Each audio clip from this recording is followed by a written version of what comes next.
Hello everyone. This is now we are solving the test 1 corporate and economic laws chapter 1, 2, 3 and 4. So we will start with the question one by one and its solution. Question 1. You are the chief financial officer and legal compliance officer of the multinational company. Company are broad based and the comprise of competent directors who are Indian as well as foreign nationals. Mr. X, who is director, the board is very often on the business tour abroad. He is approached you and wants to know your from regulatory provision of the Companies Act relating to appointment of alternate directors. Analyze the following evaluation and advise the suitably. Mr. X referring to the provision of the Companies Act. तो आप कोई company के chief financial officer legal adviser है, company आपसे advice चाहती है, mister X जो foreign में ट्रैवल करते रहते हैं उसके अल्टरनेट, तो उसके नीचे 4 ऑप्शन दिए, उससे रिलेटेड आपको उसको एडवाइस देनी है. पहला है कि how many directors can a person be appointed as a alternate director and how many votes does he have in word board meeting. तो आपका इस क्वेश्चंस पढ़ के आपको समझ में आएगा कि ये क्वेश्चंस है relating to appointment of alternate director in the company. तो फर्स्ट ऑफ ऑल आप पूरा क्वेश्चन पढ़ के क्वेश्चन का जो फैक्ट है, जैसे केस स्टडी है या फैक्ट्स है, फिर उसके नीचे क्या क्वेश्चन पूछे, उससे बेस से आपको प्रोविज़न क्या एप्लीकेबल होगी वो डिसाइड करके आपको एक प्रोविज़न नोट डाउन करनी रहेगी. तो कंपनीज एक्ट में कौन सी प्रोविज़न है जो अल्टरनेट डायरेक्टर से रिलेट करती है, तो अपने सेक्शन 161 जो अपॉइंटमेंट ऑफ अल्टरनेट डायरेक्टर से बात करती है. तो हम पहले चारों क्वेश्चन पढ़ लेते हैं कि how many directors can a person can be appointed as alternate director and how many votes it does have. Second question, if the original director joins the board meeting through video conferencing without returning to India, then the alternate director appointed in his place attend the same board meeting. If yes, whose presence and vote will be counted. Third, in case of private company where an alternate director is appointed in place of non-executive director whose term is indefinite.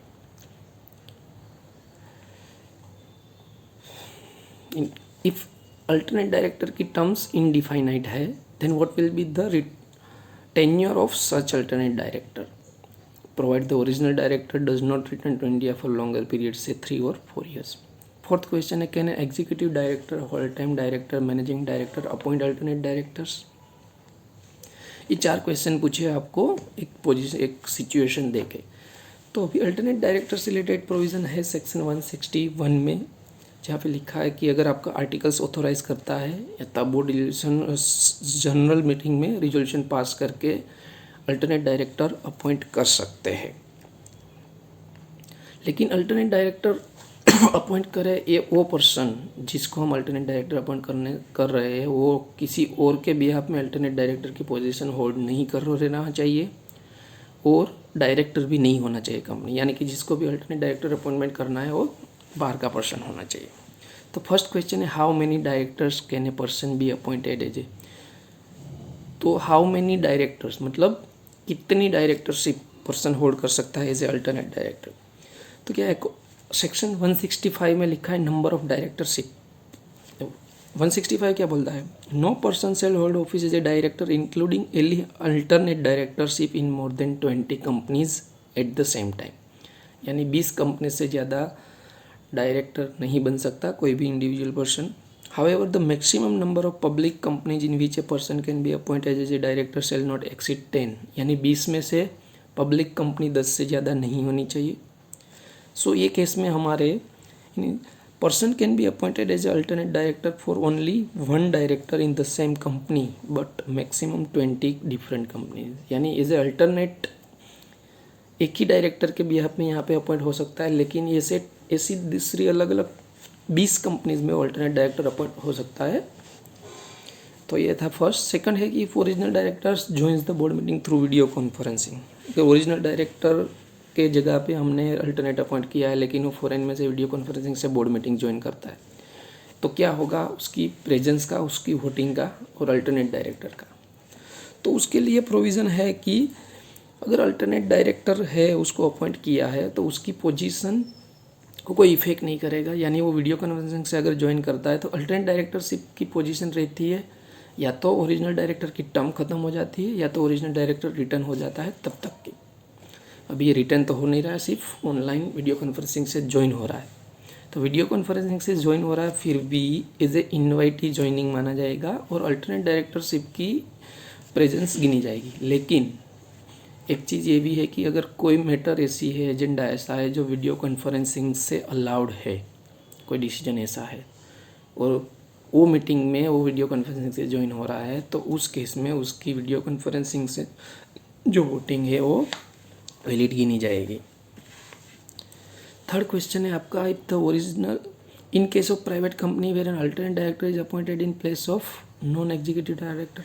हाँ, third question कहता है कि अगर appointment जो की है वो non executive director के जगह पे की है और उसकी टर्म डिफाइंड नहीं है, यानी कि अनलिमिटेड है, इनडिफाइनाइट है, तो क्या होगा अल्टरनेट डायरेक्टर की पोजीशन था। तो मैंने जैसे अभी बोला कि अल्टरनेट डायरेक्टर या तो ओरिजिनल डायरेक्टर की टर्म खत्म हो जाए तब तक या तो रिटर्न आ जाए तब तक की होती है। तो ये केस में इनडिफाइनाइट टर्म है यानी टर्म खत्म नहीं होगी और वो 3-4 ईयर्स तक आता ही नहीं है, तो इस केस में भी अल्टरनेट डायरेक्टरशिप कंटिन्यू रहेगी भले ही वो 3 साल तक वापस ना आए। उसके बाद का फोर्थ डी है कि can executive director, whole time director, managing director appoint alternate directors. Definitely yes, because alternate director appoint करने में कहीं पे भी स्पेसिफिक नहीं किया है कि किसकी जगह पे अपॉइंट कर सकते हो। डायरेक्टर यानी including executive, whole time, managing director, so कोई भी अल्टरनेट डायरेक्टर अपॉइंट कर सकता है। तो ये था हमारा फर्स्ट क्वेश्चन। हम अभी आगे बढ़ते हैं सेकंड क्वेश्चन के लिए। सेकंड क्वेश्चन क्या है? सेकंड क्वेश्चन है कि XYZ public limited with a turnover of 500 crore entered into contract of purchasing of raw material from a private company. XYZ limited appointed mister Khurana a director of the company. ये question क्या है? ये question है public limited company 500 crore turnover है, उसने private company के साथ raw material purchase करने का कॉन्ट्रैक्ट किया। मिस्टर खुराना है जो डायरेक्टर है कंपनी के, उसको एक ट्रांजैक्शन में डील करना है। Mister Khurana also a member of private company, मतलब कंपनी ने जिसके साथ मटेरियल परचेज का एग्रीमेंट किया, कॉन्ट्रैक्ट किया, उसके भी मेंबर है। ये कंपनी के डायरेक्टर है, वो कंपनी के मेंबर है। And entered into contract after few transaction made under the contract XYZ limited finds degradation in the quality of the product. Company ने कॉन्ट्रैक्ट कर लिया लेकिन मटेरियल लो क्वालिटी का आने लगा आगे जाके। सो बोर्ड मीटिंग में डिसीजन को चैलेंज किया गया कि ये रिलेटेड पार्टी ट्रांजैक्शन है और वायोलेशन ऑफ कॉन्ट्रैक्ट की प्रोविज़न से है। तो उससे रिलेटेड आपको क्वेश्चन दिए गए हैं कि आपको उसके आंसर करने हैं। क्वेश्चन ए है, what is the legal position of the contract entered between XYZ limited through mister Khurana and the private company. Second है, is there any contravention of section 188(1)? If yes then the liability of wrong doer. C है, comment upon the appointment of mister Khurana as a director in PQR limited. ये सब जब हो रहा था तभी mister Khurana PQR limited में डायरेक्टर अपॉइंट हुआ, तो उसकी हमें वैलिडिटी देखनी है कि क्या होगी। तो अभी हम आंसर देखते हैं 1 by 1 कि what is the legal position of a contract entered between XYZ limited through mister Khurana and the private company. तो प्रोविज़न क्या है, कंपनीज एक्ट की प्रोविज़न क्या है, क्वेश्चन में एप्लीकेबल प्रोविज़न क्या है। तो एप्लीकेबल प्रोविज़न अपनी जैसे क्वेश्चन में भी दिया गया है कि ये रिलेटेड पार्टी ट्रांजैक्शन से है, कि रिलेटेड पार्टी ट्रांजैक्शन कैसे होता है, वैलिड है कि नहीं है, और क्या पोजीशन है। तो फर्स्ट है कि as per the given fact mister Khurana director also a member of private company. Mister Khurana जो XYZ लिमिटेड के डायरेक्टर है, प्राइवेट कंपनी के भी मेंबर है। So in terms of section 276 यानी कि definition of related party, XYZ limited is related party to a private company. So definition के हिसाब से XYZ लिमिटेड प्राइवेट कंपनी दोनों रिलेटेड पार्टी है। However as per the section 188(1) of the companies act, no company shall enter into contract और arrangement with related party with respect to transaction related to sale purchase except with the consent of the board of director given by the result. यानी कि related party transaction board की permission के बिना नहीं कर सकते और कुछ ट्रांजेक्शन जहाँ पे लिमिट दी गई हुई है, कुछ लिमिट से अपर के ट्रांजेक्शन है, तो आपको शेयर होल्डर की परमिशन लेनी है। सो ये केस में क्या है कि a company shall not enter into transaction purchase और transaction to be enter into amounting to, वो लिमिट क्या है, यानी कि 10% टर्नओवर से ज़्यादा, यानी कि टर्नओवर अपना है 500 करोड़, तो 50 करोड़ से ज़्यादा का ट्रांजेक्शन है, और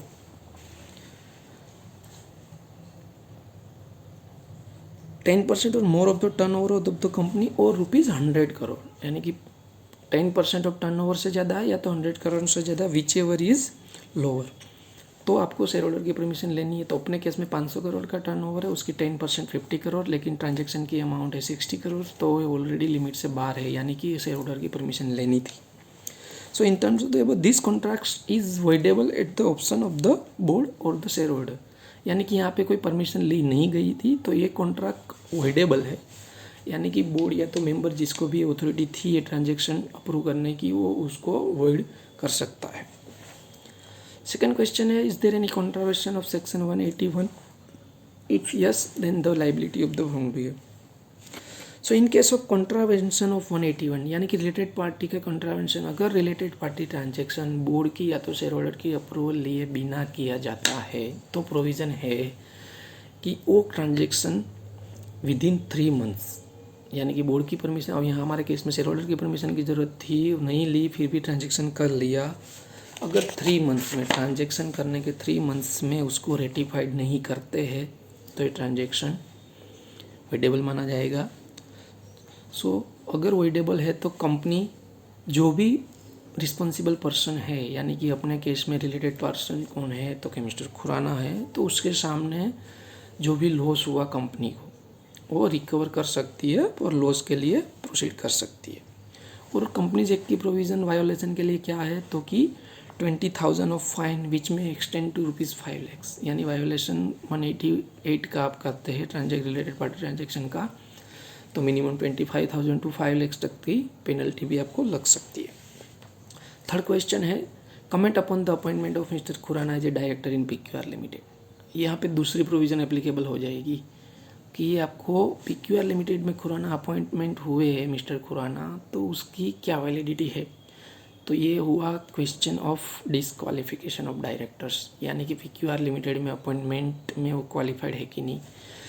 तो यहाँ पे आपको एक प्रोविज़न एप्लीकेबल होगी section 164 disqualification of directors.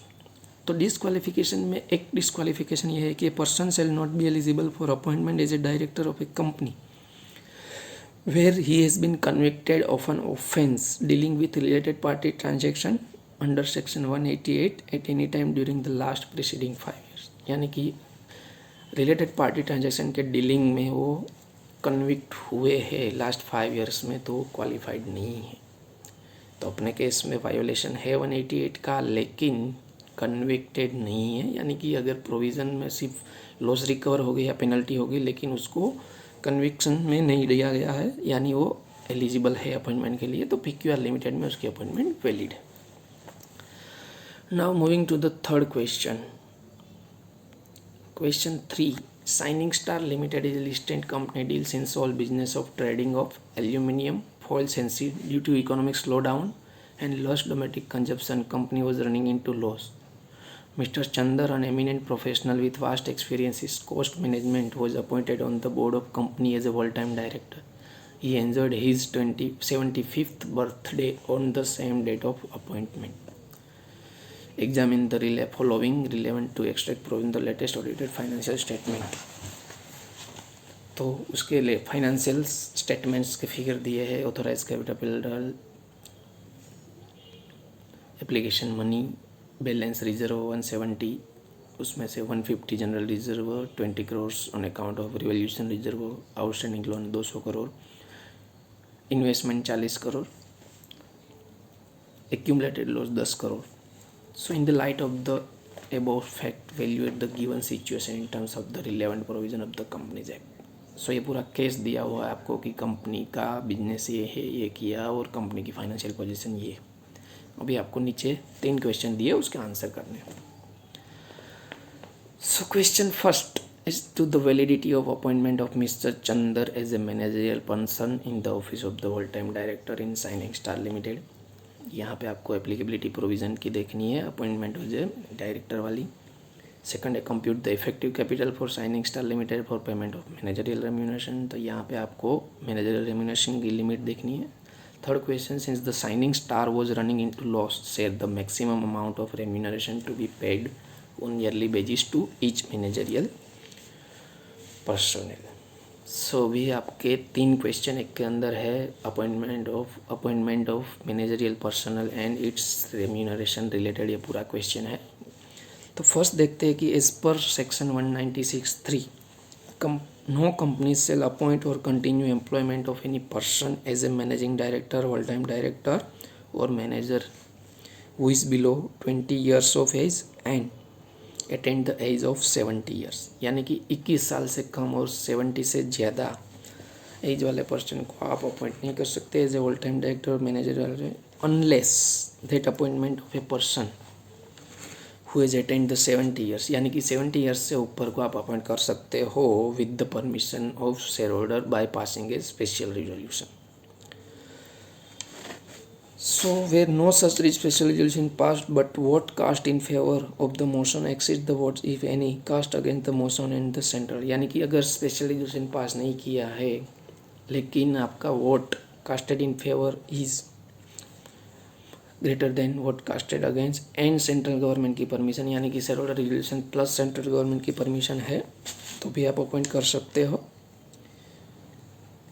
So appointment of Mr. Chandar in the Shining Limited is being on 75 years is valid in compliance to above legal provision, यानी कि मिस्टर चंदर को एज ए अपॉइंटमेंट की यहाँ पे कहीं भी दिया नहीं है कि हमने कौन सी कंडीशन फुलफिल की के अपॉइंटमेंट की है. तो हम ऐसा मान रहे हैं कि जो कंडीशन है स्पेशल रिजोल्यूशन या तो resolution plus central government permission, ये दोनों में से कोई भी कंडीशन फुलफिल की करके अपॉइंटमेंट की है तो अपॉइंटमेंट वैलिड है.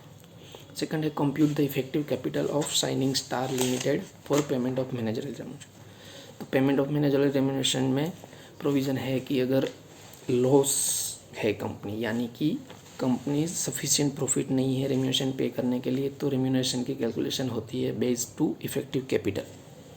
तो इफेक्टिव कैपिटल का कैलकुलेशन अपने केस में क्या होगा, तो पेड अप शेयर कैपिटल है अपनी paid up share capital excluding share application money, यानी कि 200 करोड़ अपनी पेड अप कैपिटल है. शेयर एप्लीकेशन मनी को कैलकुलेशन में नहीं लेंगे. जनरल रिजर्व है एक्सक्लूडिंग रिवोल्यूशन रिजर्व, यानी अपना टोटल 170 रिजर्व है, उसमें से 20 अपना रिवोल्यूशन है तो अपना 150 रिजर्व आएगा. लॉन्ग टर्म लोन्स 200 करोड़ की. इन्वेस्टमेंट जो लिक्विड नहीं है यानी कि 40 एक्यूमुलेटेड लॉसेस जो माइनस होगा total paid up capital reserve in long term loan में से, तो अपनी इफेक्टिव कैपिटल आएगी 500 करोड़, यानी कि 200 प्लस 150 प्लस 200 लेस 50, तो अपनी 500 करोड़ की इफेक्टिव कैपिटल आएगी. फिर थर्ड क्वेश्चन है since shining star was running in loss state the maximum amount of remuneration. जैसे मैंने ऊपर बोला कि अगर कंपनी लॉस में है तो उसका मैनेजर रेम्यूनरेशन इफेक्टिव कैपिटल के बेस पे काउंट होगा. तो अपनी इफेक्टिव कैपिटल 500 करोड़ है तो अपने कितना रेम्यूनरेशन दे सकते हैं, तो as per section 2 part 2 of schedule 5 में जो effective capital and manager remuneration की कैलकुलेशन दी है आपको वो फॉलो करनी है. प्रॉफिट नहीं है तो in case of no or inadequate profits, if the effective capital of the company is 250 crore or more, then the yearly remuneration per person payable shall not exceed by INR 120 lakhs plus 0.01% of the effective capital in excess of 250 crores.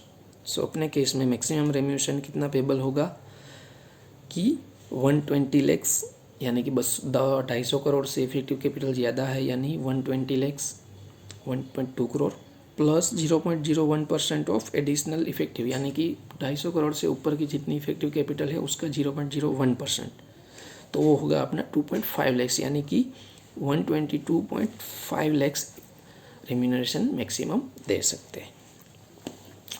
सो ये था अपना third question. Now the fourth question. The business of Strong Fabrication Limited is conducted fraudulently and had management activities are not in the interest of the company. The paid up capital of the company is 1 crore rupees. Group of shareholder numbering to 110, 1/9 of the capital voting power decided to approach tribunal to carry out investigation into the company's affairs under the provision of the Companies Act, secure advice in the following matter.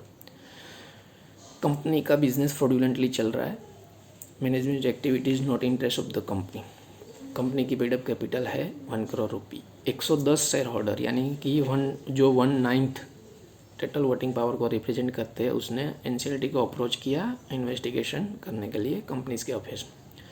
तो उसके base पे आपको question के answer देने हैं। Whether the group can make valid application, other than member can any other person make application, are the application required to furnish security for payment of cost and expense of investigation. तीनों question है investigation into affairs of the company. तो companies act के section 213 में लिखा है कि tribunal में on any application made by not less than 100 members और member holding not less then 1/10 of voting power in case of a company having share capital order after giving a reasonable opportunity of being heard to the parties concerned that the affairs of the company ought to be investigated। तो section 1213 companies act का जो provision दी हुई है कि investigation into affairs of the company कब हो सकता है, तो उसकी एक प्रोविज़न है कि 100 मेंबर या तो 1/10 ऑफ वोटिंग पावर मिनिमम उसमें से कोई भी एप्लीकेशन करेगा तो एनसीएलटी उसको एप्लीकेशन को वैलिड मानेगी और इन्वेस्टिगेशन में आगे बढ़ेगी। तो अपने केस में 110 शेयर होल्डर है और 1/9 है, यानी 1/10 वाली कंडीशन नहीं फुलफिल हो रही, लेकिन 100 मेंबर्स से ज़्यादा है यानी उसकी एप्लीकेशन वैलिड है। सेकंड क्वेश्चन में अदर देन मेंबर यानी कि मेंबर के अलावा कोई ज्वाइन हो सकता है क्या एप्लीकेशन में और मैं एप्लीकेशन कर सकता है। तो सेम सेक्शन में प्रोविज़न है कि कोई बाहर का पर्सन अदर देन मेंबर भी अगर एप्लीकेशन करता है और एनसीएलटी को लगता है रीजनेबल कि हाँ एप्लीकेशन और कंपनीज का जो बिजनेस है वो फ्रॉडुलेंट है, वो इंटरेस्ट शेयर होल्डर के इंटरेस्ट से बाहर है। सो एक इसमें कंपनीज एनसीएलटी उसकी एप्लीकेशन फिर भी कंसीडर करेगी वाया इन्वेस्टिगेशन ऑफ अफेयर्स के लिए। तो अपने सेकंड क्वेश्चन में other than member can other person make application, so yes other person can also make application. Third question, are the application required to furnish security for payment of cost and expenses of investigation. Third question में कि अगर आपने application किया investigation के लिए तो क्या कुछ डिपॉजिट सिक्योरिटी भरनी पड़ेगी। तो सेम क्वेश्चन में यही प्रोविज़न भी है कि यस अगर कोई पर्सन एप्लीकेशन करता है इन्वेस्टिगेशन अफेयर्स के लिए तो एनसीएलटी उसको सिक्योरिटी डिपॉजिट जमा करने के लिए बोल सकता है, क्योंकि हर कोई वरना तो एप्लीकेशन कर देगा या इन्वेस्टिगेशन अफेयर्स करने के लिए सिक्योरिटी डिपॉजिट भरेगा। अगर उसकी एलिगेशन सही निकली और प्रोसिक्यूशन में आगे बढ़ेगा तो एप्लीकेशन सिक्योरिटी डिपॉजिट उसको रिफंड मिल जाएगी, वरना उसकी सिक्योरिटी डिपॉजिट चली जाएगी। उसके बाद है अपना फिफ्थ क्वेश्चन है a group of share holder Max limited made a complaint to the concern registrar of a company that the business of the. So ये फिफ्थ क्वेश्चन अपना सेम फोर्थ क्वेश्चन जैसा है, उसमें एनसीएलटी को application की थी, यहाँ पे आरओसी को एप्लीकेशन की अनलॉफुल फ्रॉडुलेंट पर्पस के है जो inquiry into affairs of the company. Question है whether ROC has power to order for inquiry into affairs of the company. Second है if yes state the procedure to be followed. Third whether the inquiry should be pursued by the ROC in case the complaint in withdrawn. Fourth है whether the central government has power to direct ROC together. So वो case में था NCLT के investigation powers, ये case में है ROC के investigation power. तो ये केस में क्या है तो कि 206 of the companies act ROC को भी पावर है इन्वेस्टिगेशन ऑफ अफेयर करने का। First question whether ROC has the power to order for inquiry into affairs. So yes ROC has power to investigate and order for the inquiry.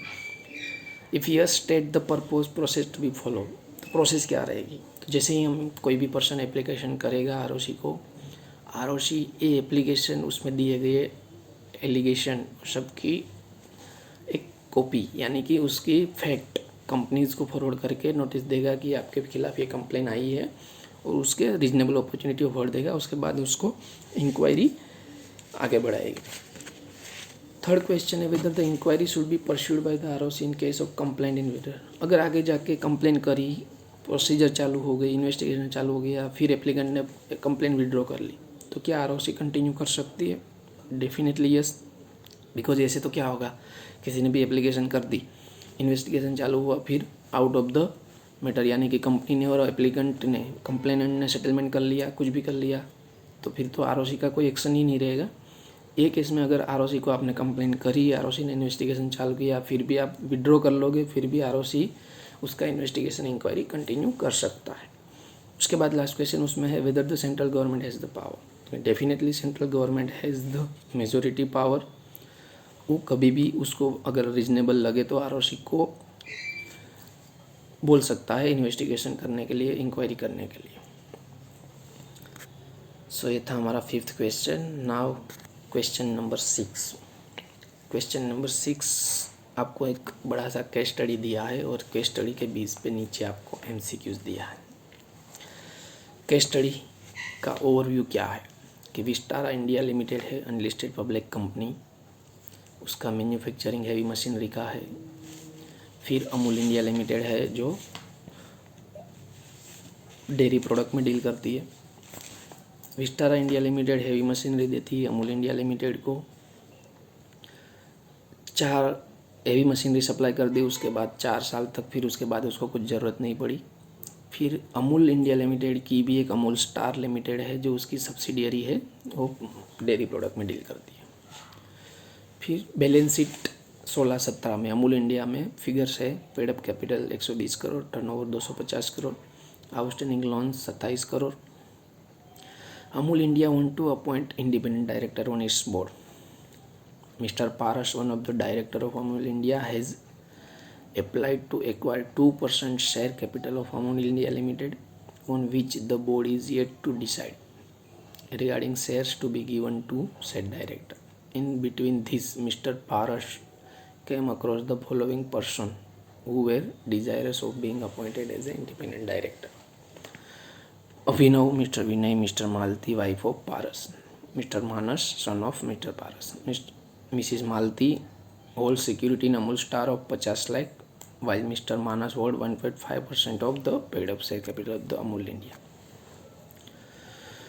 Mrs. Mali and Mr. Manas has been indebted to Vistara India Limited for an amount of rupees 40 lakhs, out of which Malti was indebted for rupees 20 lakhs and Manas was indebted for 20 lakhs. Besides that, Amul India is also eligible to appoint women director. Therefore, it wanted to appoint the following person as a woman director. MS Komal hold directorship in 12 companies, including managing directorship in 2 private companies and 1 alternate directorship, and 3 companies are the one registered under Section 8 company. Those companies registered under Section 8 of the Act have duly complied with the requirement of filing returns. Second, Ms. Sangeeta holds directorship in 6 public companies, including managing directorship in 2 companies and alternate directorship in 3 companies. In addition, she holds independent directorship in 3 subsidiary companies of Amul India Limited. Based on the above fact, answer the following.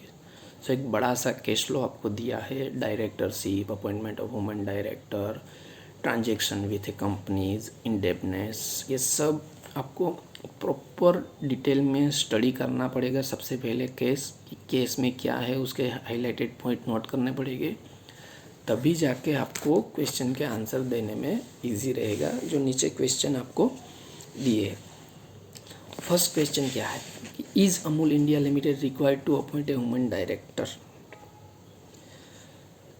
तो आपको ये case में women director appointment की requirement पता होनी चाहिए। अपने case में आंसर आएगा yes as it's a public company, no, B as it's not a listed company, C yes as the share capital is exceeding 100 crore, D both A and C. Amul India required to appoint woman director or not, woman independent director requirement क्या है, section 149 में दिया है कि तुमने देख every public company having paid up share capital of 100 crore और more is required to have at least 1 women director. So अपने केस में पेड अप कैपिटल 100 करोड़ से ज़्यादा है, तो अपने को वुमेन डायरेक्टर अपॉइंटमेंट करना है, या क्या आपका आंसर रहेगा सी। सेकंड है मिस्टर पारस इज खाली to be mister Paras is appointed as independent director in Amul Star Limited and is to be appointed as a director in Vistara Limited. Question B. Question उसके 4 option दिए, A eligible eligible, B not eligible eligible, C not eligible. मतलब mister Paras क्या appointment of Amul star India में as a independent director eligible है कि नहीं, and as a director in Vistara में eligible है कि नहीं। तो आपका सेकंड में आंसर रहेगा एलिजिबल बोथ, क्योंकि Vistara limited is not connected to either of the company via relationship holding और सब्सिडियरी, यानी कि विस्टारा अमूल से कोई रिलेटेड नहीं है, यानी कि उसमें डायरेक्ट इंडिपेंडेंट डायरेक्टर अपॉइंट हो सकता है। Mister Paras is also eligible for appointment as independent Vistara India limited since the amount of securities held by relative of wife of mister Paras is not exceeding the limit prescribed, यानी कि 149 में जो limit दी है security head करने की 2%, या तो उसके कोई और इंटरेस्ट इंडेफिनेट है या अमाउंट जो दी गई है, तो दोनों केस में एलिजिबल है। यहाँ पे आपको लिमिट चेक करनी पड़ेगी कि भाई क्या क्या लिमिट दी गई है, और लिमिट ट्रैक होती नहीं है। तो ऊपर अपन ने लिमिट दी गई हुई है कि इतना इतना शेयर होल्ड कर रहे, इतना इंडेपनेस है, 20 लाख का इंडेपनेस है, 1.5% का शेयर होल्डिंग है। थर्ड क्वेश्चन है MS Komal can without any default hold directorship in private companies and public companies, and the total number of companies in which she can hold office as a directorship, whether public companies including alternate directorship or private companies, shall not exceed. Question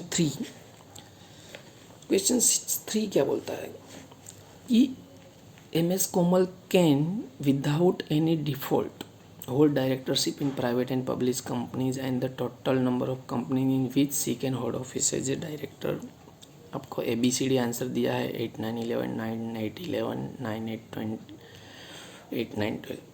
तो as per section 165 of the companies act person shall hold office a director in not more than 20 companies. जैसे हमने आगे देखा 20 company से ज़्यादा आप कंपनियों में डायरेक्टर नहीं बन सकते, और 20 में से 10 पब्लिक कंपनी से ज़्यादा, पब्लिक कंपनी 10 से ज़्यादा नहीं होनी चाहिए। पब्लिक कंपनीज में प्राइवेट कंपनी की सब्सिडियरीज भी काउंट होती है, यानी कि अगर आप कोई पब्लिक कंपनी में डायरेक्टर हो, उसकी सब्सिडियरी कंपनी प्राइवेट है उसमें काउंट हो, लेकिन पब्लिक की सब्सिडियरी डीम पब्लिक मानी जाती है, यानी आपकी वो डायरेक्टरशिप पब्लिक में ही मानी जाएगी। However the companies licence under section 8 is not counted for the purpose of section 160, यानी कि सेक्शन 8 कंपनीज की डायरेक्टरशिप आपकी काउंट नहीं होगी 20 की लिमिट में। So in the given case Komal is already holding appointment in 12 companies. So case में अगर आप हमें अपना ऊपर दिया गया होगा कि 12 कंपनी में ऑलरेडी डायरेक्टरशिप होल्डिंग, उसमें जो 3 कंपनीज सेक्शन 8 है, सो उसको काउंट नहीं करनी है। So she can hold in 9 more public companies, and in case of private company she is already holding 2 private company, so 8 more companies can be accepted। so अपना answer 3 में आएगा D। so उसके बाद अपना है 4th question, whether MS Sangeeta is eligible to be appointed as a director in Amul India Limited। 4 क्या Sangeeta ji Amul India में as a director appointment के लिए एलिजिबल हैं, क्योंकि in the given independent directors in subsidiary companies of Amul India limited shall be considered while renominating the directorship with public company, therefore limit is exceeding as per 165। तो उसकी limit exceed हो रही 165 के हिसाब से, क्योंकि सब्सिडियरीज में जो उसकी डायरेक्टरशिप है वो भी पब्लिक कंपनीज में ही मानी जाएगी। सो अपना आंसर आएगा डी, नॉट एलिजिबल। उसके बाद है question 5 MCQs। Every company within खाली जगह within its definition of its corporate shall appoint at least woman director. Every company within how many times of its incorporation shall appoint at least 1 woman director. तो question 5 में आपका आंसर आएगा B, within 6 month 1 woman director. Woman director appointment की time limit है 6 month. Now अपना question आएगा general MCQs। General MCQs अपने देखते हैं। A group of creditors of X limited make a complaint to the registrar of the company if they assert that the management of the company is in। जो अपना आगे हमने 2 question देखे, complaint कही investigation office के लिए, company फ्रॉड्यूलेंटली है, ये सब बिजनेस कर रही है ऐसा। Complaint was received in the morning on 1st January and act of ROC entered the premises within half an hour for the search। The course of action that can be taken by the registrar। ROC को complaint मिली 1 जनवरी को, उसने आधे घंटे में वहाँ पे search कर दिया। तो ROC का क्या एक्शन वैलिड है का ABC में से कौन सा आंसर आएगा? फर्स्ट है रजिस्टर में enter and search the place is are kept inside the. Second है रजिस्टर में enter and search the place where the search books और papers are kept and can seize only after obtaining order from the special court. Register में enter search the place where books और place only on order of the special court. Register में enter and search the place where such books और papers are kept and given opportunity to the company represent such. So अपने case में अपना answer रहेगा B. तो section 1209 of the company register में enter and search the place where such books और papers are kept only after obtaining an order of the court, order from the special court. So अपना answer इसमें रहेगा B कि अगर आपको application मिलती है फ्रॉड्यूलेंट बिजनेस की इन्वेस्टिगेशन तो ऐसे ही डायरेक्ट ROC सर्च नहीं कर सकती, उसको स्पेशल कोर्ट से ऑर्डर लेना पड़ेगा। सेकंड है इन case of board meeting which is conducted through means of video conferencing of the draft minutes shall be circulated with in how many days. So board meeting में draft minutes आपको कब circular करनी है, यहाँ पे दिया है कि वीडियो कॉन्फ्रेंस से। तो बोर्ड मीटिंग वीडियो कॉन्फ्रेंस से हो या फिजिकल हो, ड्राफ्ट मिनट सर्कुलेशन की लिमिट जो ऑलरेडी सेक्रेटरी स्टैंडर्ड में भी दी गई है with in how many days, यानी कि 15 डेज में आपको ड्राफ्ट मिनट सर्कुलर करनी है, या तो फिजिकल कॉपी या तो इलेक्ट्रॉनिक मीन्स, क्योंकि हर एक बोर्ड मीटिंग की ड्राफ्ट मिनट सर्कुलेट करनी जरूरी है। ड्राफ्ट मिनट सर्कुलेट करोगे उसमें कमेंट नहीं आती है तो आपको मिनट्स फाइनलाइज करनी होती है विद इन 30 डेज। सो अपने केस में आंसर रहेगा सी विद इन 15 डेज। थर्ड है Ruby Diamond limited is required to establish vigil mechanism तो it's neither a listed company nor a company which has accepted deposit from the public. Name the third criteria because of which it is necessitated that the company needs to create a vigil mechanism. यहाँ पे आपको applicability of vigil mechanism की provision देखनी है। Vigil mechanism की provision कहाँ पे दी है? Section 177 of the companies act, formation of committees, audit committees and vigil mechanism होला। तो यहाँ पे बोला है कि दो, ना तो ये पब्लिक लिमिटेड लिस्टेड कंपनी है, ना तो उसने पब्लिक से डिपॉजिट एक्सेप्ट की है। तो ऐसी कौन सी कंडीशन है जिसके बेस पे उसको विजिल मैकेनिज्म एप्लीकेबल हो रहा है? तो ABCD आपको दिया है कि as per the paid up capital in excess of 50 crore, paid up capital of the company is excess of ₹50 crore, subscribe and paid up capital. And third है as per the last audit statement turnover of the company is excess of 50 crore, D none of the above. तो vigil mechanism की provision अगर आप देखोगे तो उसमें third condition है कि अगर आपने बैंक या तो पब्लिक फाइनेंशियल इंस्टीट्यूशन से 50 करोड़ या उससे ज़्यादा बोरोविंग की है तो भी आपको विजिल मैकेनिज्म एस्टैब्लिशमेंट करनी ज़रूरी है। सो अपने केस में थर्ड कंडीशन जो है इसमें से कहीं पे भी नहीं दी गई, यानी कि अपना आंसर रहेगा D none of the above. So उसके बाद अपना है fourth MCQs। Board of directors of Centra Tech limited desire to appoint Nipun as a 20 year as the managing director. Nipun is currently director and son of Ramesh, the immediate managing director who expired in a car accident. State whether Nipun can be appointed as a managing director or not. Managing director appointment के लिए क्या क्या minimum criteria है कि वो 21 साल से ज़्यादा होना चाहिए, मिनिमम ईयर 20 year होनी चाहिए। तो जो डायरेक्टर कार एक्सीडेंट में डेथ हुई उसका सन है, उससे कोई प्रॉब्लम नहीं है अपने को। तो अपने केस में आंसर है yes, since he is above 21 year he can be appointed as a managing director. उसके बाद है अपना last MCQs। Total manager remuneration payable by a company to its director including managing director, whole time director and manager in any financial year shall not exceed of its net profit for that financial year. Managerial remuneration की आपको पता ही होगी provision क्या है कि total managerial remuneration shall not exceed 11% of the net profit for the financial year. So अपने case में ऑप्शन ए 5%, 7%, 10% और D none of the above. 11% कहीं पे भी नहीं दिया है तो अपना आंसर आएगा D none of the above. So ये था अपना टेस्ट 1 का solution. I hope you will all get it and understand. Thank you. We'll meet again in next stage. Thank you.